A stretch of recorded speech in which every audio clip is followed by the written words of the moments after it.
Everything's a little funky today. Okay, so really quick, before I go into today's lesson, I need y'all to understand that Blakeney has had a really interesting week. That's a lot of stuff has happened in my personal life, so I might be a little bit kind of slow today, or kind of a little bit not off necessarily, but you know, sometimes you just have kind of an off day. And that's what I'm going through today. So just so you know, I'm gonna be a little off, and would really super appreciate that you are as locked in as possible. Okay? Thank you so much. Okay. That being said, what are we doing today on the daily tasks? There are two main things I want us to accomplish. First of them being changing up how we create our web pages, allowing them to have more pictures, more functions, more customization. You can have additional pages on your site now, and all of that happens because of the web page folders that we're going to create.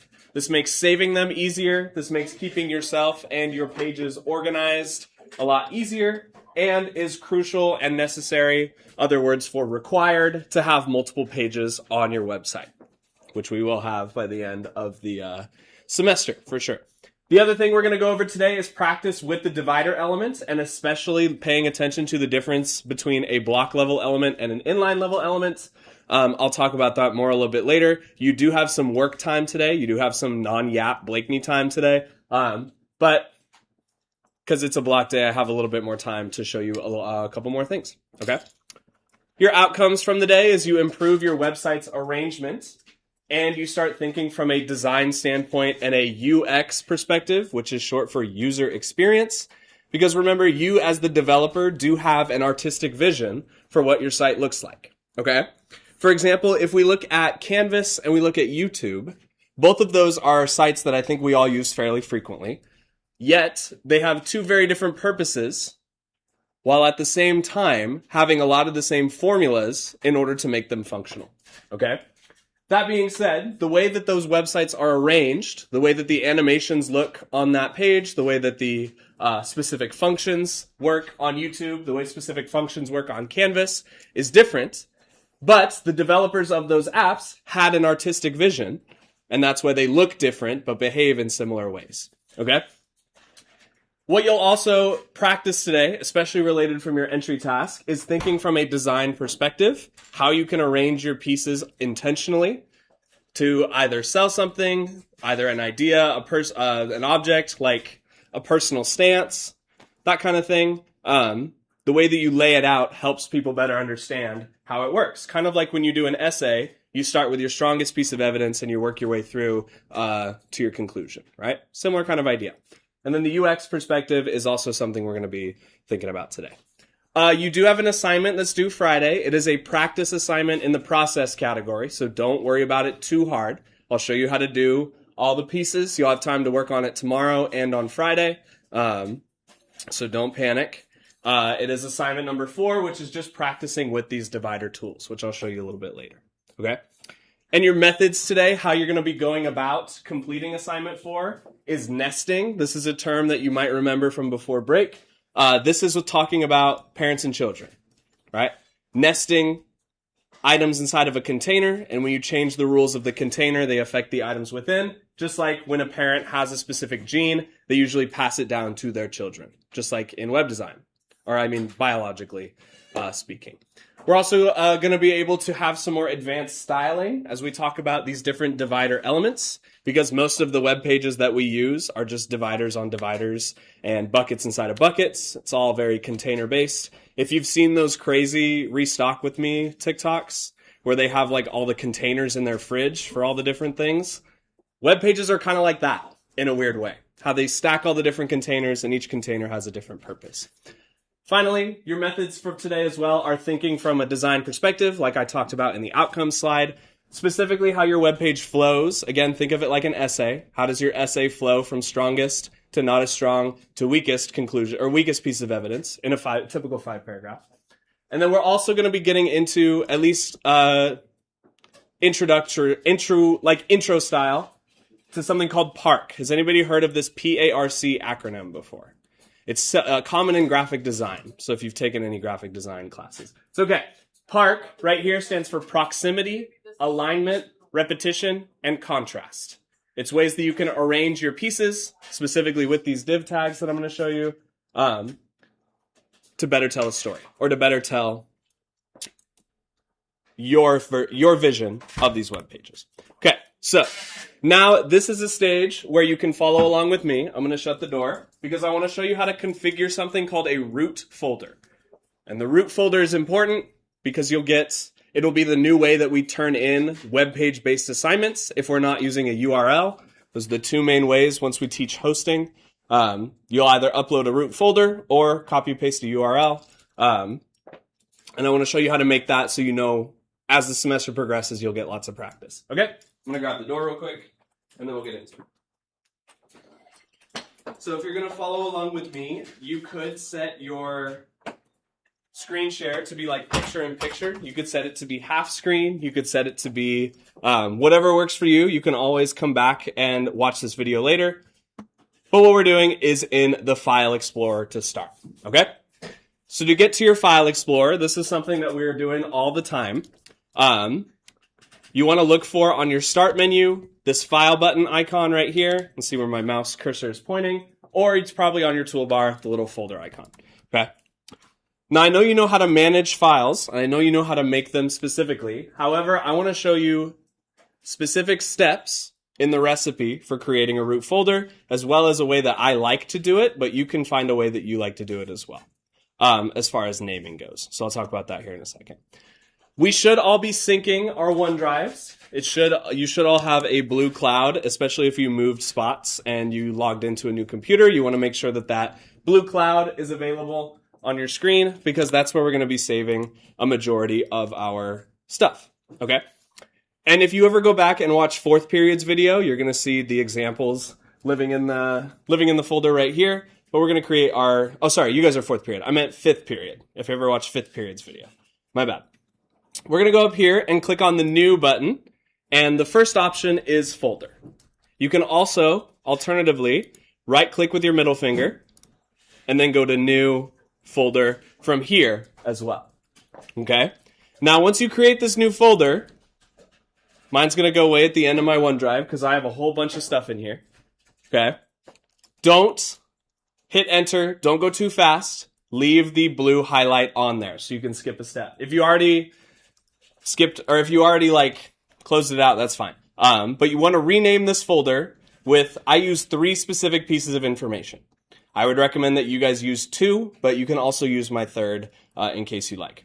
My 3 pieces of info when I create a root folder are the date with the year and day, the class period, and then the contract or the assignment. For today, it's assignment for practice, or assignment for div, or A4, or whatever works for you, whatever makes sense. Those are my 3 pieces of info. The way that I like to do it is I like to type the year, 2026, followed by a period, and then month, day with no period. Okay? So I'm going to do 0225. So I know that this was created when I go back and I have a ton of different folders. I can see all the ones that were made in 2026. It will group all the ones made in February, and then it will group them in order based on the date, depending on which one that I did. Okay? Again, this is a suggestion. It's not a requirement. You will not lose points if your naming scheme is not exactly like mine. What I like to do after the date is the period or the association. Let's say you're outside of this classroom. Let's say you're working as a web developer. This could be the... Sorry, what's up? Okay. This could be the company that you're working for. This can be just your own name if you're working freelance. But for this class, we're going to go with the period. So this is period 4. I just like to do the letter P because it's a little bit less typing. And you'll notice these are separated by a dash. Okay? The dash is important. Remember, your computers are very literal. So the dash means different things than the underscore or than a space. Okay? And then the last thing I like to add is the name of the assignment, the name of the project, the name of the contract, the name of the client, right? If you want to use a couple bigger business style words, we're just going to call this A4, okay? And then you can hit enter. Now what you will have here is the start of a configured root folder. Every web page you've ever visited has one of these on a server somewhere. Now keep in mind that the web pages that we visit are written by professionals, They're written by people whose entire jobs it is to create them. So they're going to be quite involved and quite detailed, but we're keeping them nice and basic, and they'll get more detailed later on. Okay? The last thing I need you to do inside of the File Explorer is create a subfolder. Where do we think the subfolder is going to go for today's demonstration? Exactly. Like a subway goes under the street, right? So I'm going to double click on my new folder that I've created here. I'm going to do the same steps again. New folder. But this one I'm going to call all lowercase public. Okay? Your public folder will hold anything that the website needs to display. Pictures, specific styles, specific animations, specific different types of assets, whatever. Those are all going to live in the public folder. So this is a little spoiler to where if you have an image off of your phone, or if you have an image that you are the photographer and it's not online, it's going to go in that public folder. Okay? And that's going to be where we're going to we've configured a root folder. All right? Now, this is how it happens every time. So you'll get lots of practice. If it doesn't make perfect sense right this second, don't worry. You will get lots of practice. Okay? The last thing I need you to do before I start talking about this specific element is open this new root folder inside of VS Code. And this is where you're going to start to see it be a helpful organizational tool. So I'm going to go to my Start menu and look for VS Code. Sometimes it's in these like recently used apps right here. Mine is not. So I'm going to type the letters VSC. And then I'm going to click on my Visual Studio Code right here. You can see fifth period's example that I'll go over here in just a second.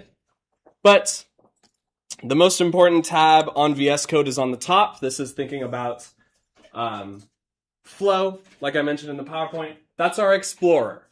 The Explorer is going to show whatever folder you have open or whatever files you have open. And now because we have a root that we can work in to keep it organized, we need to open up that root inside of VS Code. Okay, so let me show you how that looks. Let me go new window here so it looks like yours probably does. Let me go here. Cool. All right, so you can see right here, if I click on my Explorer, it says no folder opened. I haven't opened a folder yet. And I have the basic default blue open folder. We're going to open that root that we just created so that our VS Code is only going to look inside of that folder. Another way you can think about this folder is like if an HTML is a recipe, a root folder is the entire kitchen.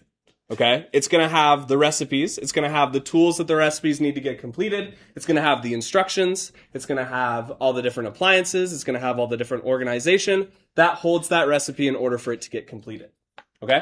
So we're going to open a folder and then click on OneDrive. If you're following along exactly with me, yours should be around here somewhere. There's my 2026-02-25, so I know that's the one I made today. And if I click on that just once, you don't have to double click it, and then select folder down here on the bottom, that is going to ask us if we trust the authors of the files. Okay? Now we are the authors, and we know that this folder is pretty much empty, besides something else. So yes, we can trust the authors.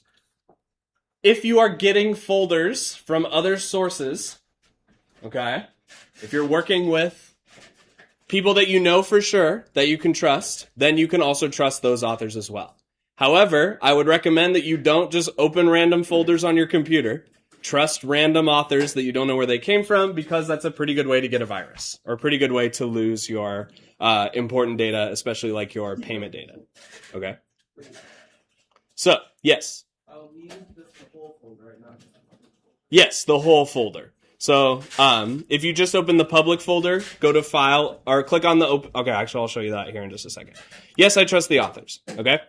If you opened up the public folder, which is a totally normal step in the process, you want to go to File and click on this fifth option right here, Open Folder, and then open the root that contains everything inside of the web page.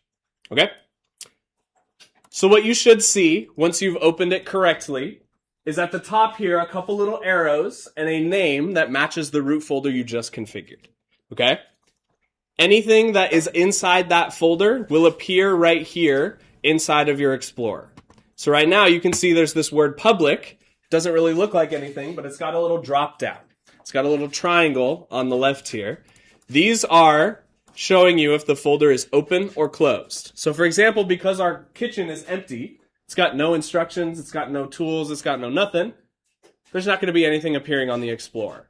Let's change that. Let's add a recipe to this root folder the same way that we've been adding them thus far. But you want to be careful and make sure you have the right things selected. Between these two, between public or 2026 root, which one do I have selected currently? Which one is more highlighted? Public. So if I have public highlighted, anything I make is going to go inside that public folder. We don't want that right now. We want to just put it in the main root. To get it back to the main root, you just click anywhere in the gray space, and you see how this highlight is much bigger. See how it's taking up a lot more space right here? That's going to put it inside our 2026 root instead. And what we're going to do is we're going to add a new file the same way we've been adding a new file by clicking on text file, click on select a language right here, scroll down until you find HTML, and then we can start up our HTML file like normal with an HTML tag, shift comma, HTML, shift period, enter. That's going to tell our computer what type of recipe this is. I'm going to add a body container or a head container and a body container. So again, if you're following along with me, that's a good practice to get into. I'm going to go shift comma, HEAD, shift period. Oops. So I did it wrong. I hit the wrong button. I did shift comma again. If I backspace and go shift period, it should automatically add the other part of the head container that I need. Okay. Because I don't want my body to go inside of my head, I'm going to click outside of that container, hit enter, and repeat the steps, but instead the tag is body instead of head. Okay? BODY, shift period, enter. Now remember, before break, we talked about when we're in a classroom, when we're all sharing a space with each other, we can see what is on each other's bodies, different accessories, different outfits, different whatever, but we cannot see what's going on inside of each other's heads, right? The same rule is true for web design. So what you put inside of the head container is not necessarily going to appear on the site. What you put on the body container, like clothes or tattoos or piercings, is going to be what's visible to the outside world, okay? Or to your users. So what we're going to do is, we haven't saved it yet. Can anybody tell me how they know that we haven't saved it yet? There's a white dot, right? You can see it right there on the projector. It's right next to the words Untitled 1. I want you to save this in a specific way, okay? By going File, Save As, and you're going to see it's already inside of our root folder because that's the folder we opened up. So if yours opens up a different folder, you might have a different, your VS Code might be looking in the wrong spot, and I can help you with that a little bit later. What I want you to call this file is index.html, INDEX, a period, and the letters HTML. Okay? Because HTML is a formula, and you're going to see it appear on the same level as public inside of our root, because HTML is a formula, whenever you have an index page, that's always going to be the first page that loads. When your computer, once these root folders live on the server, once these root folders get uploaded to wherever they're going to be uploaded and stored, when your users go to access your site, the first thing that the computer is going to read and look for is that index.html. So whatever you want your home page to be, make sure it's called index.html. We'll get into that a little bit more later once we get into multi-pages. Okay? So, a good stopping point from my app is I want to make sure we're all on the same page with creating a folder, creating the index file, opening it correctly in VS Code, and setting up our HTML with our basic HTML container, a head container, and a body container. Okay? I want to start there, and then in about 5 or so minutes, give you a little break, 5 or so minutes, I'll start talking about different types of elements and give you some time to look at A4. Okay? Make sense? Cool. Actually, let me start recording here. Because there are 2 different web design courses, I mentioned this towards the beginning of the year, sometimes there are 2 different web design lectures that go over the same kind of things. So if you're finding yourself confused by this class, maybe see if 5th period's was a little bit more helpful. Okay. This won't happen every time, but sometimes your class will have different tech issues than theirs. And then once I solve yours and theirs, you get to see 2 different solutions to 2 different problems. Anyways, point is, you're going to see that on the home page. All right. So if you want to have a little bit of extra note ability, if you want to have a little bit of extra idea of what I go over in the other periods, you can see that 5th period's video is posted on Tuesday, the day that we, 4th period, did not meet, right? So if we take a little bit more look at your day today on Wednesday, you're going to see there are a couple different resources inside of the resources section. Today's PowerPoint, your assignment due on Friday, and a couple things that I want to go over as I talk about block versus inline, okay? But first, I want to show you your assignment that's due Friday, okay? You can see there's a rubric, so it's related to having a couple different types of elements inside of your page, as well as something we'll go over a little bit later this week about sectioning and about local images, and there are some options for partial credit, okay? So, one of the categories is block level elements. You can find more about block level elements. I forgot to link it to your assignment, so I will do that really super quick. But you can find more about block level elements by going to block versus inline on the resources section. And I'll give it more detail here in just a second. But what I'm going to do is attach those to, I'm going to attach those to the assignment so you have a quick version. Okay. Let's copy that. Go ahead and let me actually find a little bit. Let's find some extra ones.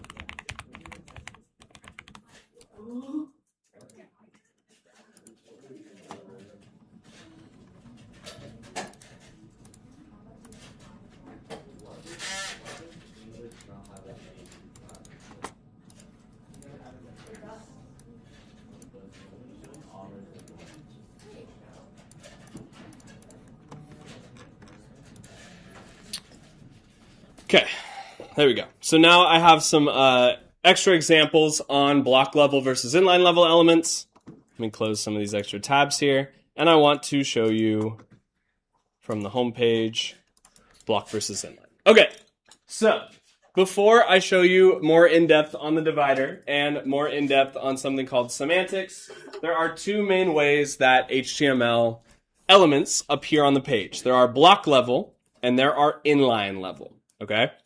Block level elements create an entirely new line every single time you call them. So like whenever I write a paragraph is a block level element. It's going to take up the entire available space because it creates, the entire line because it creates an entirely new line just for itself. Okay? And the most frequently used block level divider is the div element, which is the basic version. There are more advanced versions that I'm going to show you here in a second. Okay? So if I split my screen and I start running this code by clicking run on the little run bug button and then run and debug, we'll go with Edge, you're going to see there's nothing on it, right? Because technically my body element, my body sandwich here, has no ingredients. It's got nothing to display. Okay? So if I add a couple paragraph elements on there, shift comma P, shift period, I've got 2 slices of bread. I got to put some ingredients in my sandwich in order for it to appear. This is P4 paragraph 1. And because I've already written a paragraph element that works, actually I haven't made it show up yet. I'm going to hold Control S to save and then my green arrow to refresh, and you're going to see it appear on the output because we added it to the line. Now, because this P4 paragraph 1 already works, and I don't want to have to do all that typing again, I'm going to just Control C, hit Enter, Control V, V, oh, maybe not that. Enter, Control V, Enter, Control V, and only change a little bit about what I need to instead of rewriting the entire line. Okay? So I'm going to hit Control S, but before I refresh my code here, because a paragraph's a block level element, are these pieces going to be in a line or in a stack? So are they going to be horizontal or are they going to be vertical? They're going to be vertical. Okay. Where from a city? Oh, right over there. Okay. It's right over there. So you're thinking vertical. All right, that's correct. Because they are block level, they're You're good. It's on the printer. Oh, okay. You can grab it. Because they are a block level element, they're going to create an entirely new line every time, like you can see with my teaching stick, right? Now the difference is an inline level element only takes up the amount of space required on the page, okay? A very common inline element is something called span, okay? Web design, generally speaking, take your feet off the desk, please. Web design, generally speaking, is creating buckets upon buckets of block and inline level elements to create your page looking, or to get your page looking the specific way you want it to, okay? So for example, if I hit enter above my all my paragraph lines and I go shift comma DIV, shift period, then hit enter, I have a block level div container that will be separated, like all the different parts on your yard drawings, okay, separated by section or separated by function in a block level container, which means it won't overflow, it won't interact weird with my other pieces because they'll all be contained within a div, okay? So I'm going to highlight all these P4 paragraphs. I'm going to right click and go cut. Cut will save you from having to press delete. You could still copy, delete, and paste, but if you cut, you can just remove it and then paste it back in without having to do all that extra stuff. And it automatically formats it. So what you're going to notice when I refresh is that the actual visual of it does not change. But because we're now in a container, I can add an attribute, a style attribute, style, to the start tag, and I can give this a little border so you can get a better example of how the block element works, okay? So border is the word border, and you need 3 things after it in order to make it work. I'm going to tell you the basic 3 things, and then if you want to find out some other more advanced 3 things, I encourage you to look. But you need a size, a style, and a color. So our size is 1px, 1 pixel. Our style is solid. We just want a solid line, no dashes or dots or anything like that. And we want the color to be black for example's sake. Okay? So, when I control S and refresh, you're going to see that this is my div container, the thing with the black border around it, with the other block level elements inside of it. Okay? An important word I want you to start listening for, because I'm going to be saying it a lot more frequently, is a word called viewport. Viewport, thank you, is another way to say output. All right? So, if I resize my output, or if I resize my viewport, you're going to see that the div container continues to take up all of the available viewport width. Okay? Your monitor on your computer has a specific viewport size. All of our cell phones have a specific viewport size. All of your different tablets, all of your different laptops, anything with a screen has a viewport because it's the port where you view the web page. Okay? And why I'm telling you that, why it's important, is because block level elements take up the entire viewport by default. Okay? So, let's split this in half once again. Now, another thing I want to show you is an inline level element. The inline cousin to a div is called a span. S-P-A-N. Okay? I'll be checking with y'all here in just a second. So, let me finish recording and then I can help you in more detail. A span is configured exactly like a div, but instead of taking up the entire available space, it only takes up what it requires. Okay? Kind of like table, if you remember experimenting with table a little bit earlier on. Okay? Let me hit this real quick. Okay. So a span, shift comma, S-P-A-N, shift period. It's a normal element just like anything else. We're going to call this P4 span 1. Okay? And when I control S to refresh, you're going to notice it's outside of the bordered section, outside of this fenced in part, outside of this container, because I put my span outside of my div. Okay? So because I have a span that works already, just like with the paragraphs, I'm going to highlight that, copy it, hit enter, and put my teaching stick down. Welcome back. Paste, enter, paste with Control V. Thank you. Here, can you put those both back on the P4 side? Thank you. So before I refresh, do we think my span tags are going to line up with each other, or they're going to be on their own line, like the paragraphs? They're going to line up. Exactly correct. So let me actually make these say 2, 3, and 4. So span 2, span 3. Get that spit off of there. And span 4. Okay? So if I refresh, you're going to see P4 span 1, P4 span 2, P4 span blah, blah, blah, blah, P4 span 4. Okay? So do you notice how the spans are configured exactly the same way as the paragraphs? They both have their own line in VS Code. Dependent, I see your question, Selena. 1 second. Dependent on if an element is a block level or an inline level, something that you can look up or remember with practice, they're going to behave the way that they're told. So our spans are always going to line up. Our block levels are always going to create a new line. It does not really necessarily matter what they look like in the actual VS Code. Okay, Selena, you had a question. Wait, what's the point of making a span if it's just like, why can't you just write it in a line? Like a one paragraph tag that says all of this? Yeah. Because, that's a good question. By having 4 separate span tags, we can do 4 separate stylings. They can serve 4 separate purposes. One can hold an image, one can hold some links, one can hold some other things, right? It's just understanding that some elements take up the whole viewport and some of them take up only what they need.